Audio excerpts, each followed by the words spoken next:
Tomato chutney ಮಾಡುವ ವಿಧಾನ.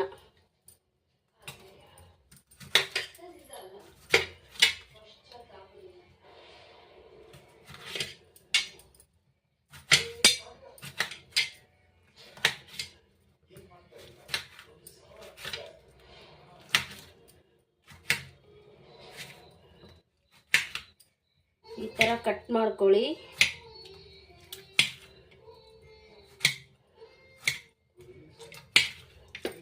ಇಷ್ಟು ಹುಣಸೆಹಣ್ಣು ತಗೋಬೇಕು.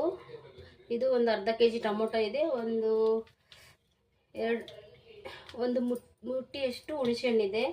ಒಂದು ಅರ್ಧ ಬ್ಯಾಡಗಿ ಮೆಣಸಿನ್ಕಾಯಿ, ಅರ್ಧ ಗುಂಟೂರು ಮೆಣಸಿನ್ಕಾಯಿ, ಒಂದು ಬೆಳ್ಳುಳ್ಳಿ ಗಡ್ಡೆ, ಒಂದು ಗೆಡ್ಡೆ ತೊಗೊಂಡಿದ್ದೀನಿ ಬೆಳ್ಳುಳ್ಳಿ. ಈಗ ನೆಕ್ಸ್ಟು ನಾನು ಇದನ್ನು ಹೇಗೆ ಹುರಿಯೋದು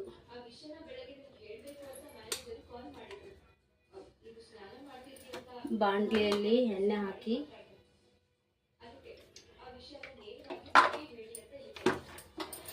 ಈ ಬಾಣಲಿಗೆ ಇಷ್ಟು ಮೆಣಸಿನ್ಕಾಯಿ ಹಾಕಿ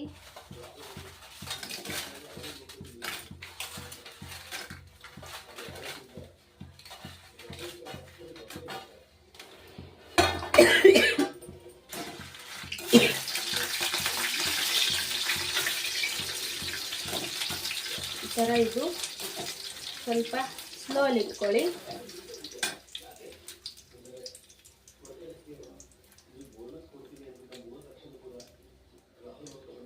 ಸ್ಲಿಮ್ಮಲ್ಲಿ ಇಟ್ಕೊಂಡು ಈಗ ನೆಕ್ಸ್ಟ್ ಟೊಮಾಟೋನು ಇದರಲ್ಲೇ ಹಾಕಿ ಹುರಿಬೇಕು.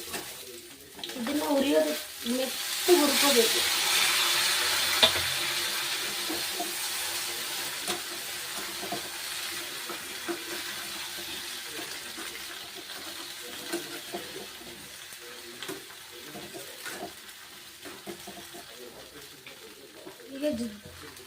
ಈಗ ಐ ಫ್ಲೇಮಲ್ಲಿ ಇಟ್ಬಿಡಿ, ಜೋರಾಗಿಡಿ. ಈಗ ಸ್ಟವ್ನ ಜೋರಾಗಿ ಆನ್ ಮಾಡಿಬಿಟ್ಟು ಚೆನ್ನಾಗಿ ಮೆತ್ತಗೆ, ಇದು ಮೆತ್ತಗಾಗಬೇಕು. ಮೆಣಸಿನ್ಕಾಯಿ ಟೊಮೊಟೊನೂ ಮೆತ್ತಗಾಗಬೇಕು.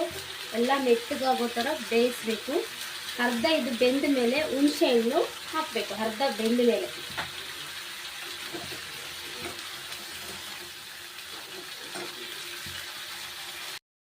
ಇದಕ್ಕೆ ಸ್ವಲ್ಪ ಮೆತ್ತಗಾಗಬೇಕಂದ್ರೆ ಒಂದು ಸ್ವಲ್ಪ ನೀರನ್ನು ಹಾಕೋಣ. ಇದಕ್ಕೆ ಸ್ವಲ್ಪ ನೀರು ಹಾಕಿ, ಸ್ವಲ್ಪ ಜಾಸ್ತಿ ಬೇಡ, ಹಾಗೆ ಒಂದು ಸ್ವಲ್ಪ ಉಪ್ಪನ್ನು ಹಾಕಿ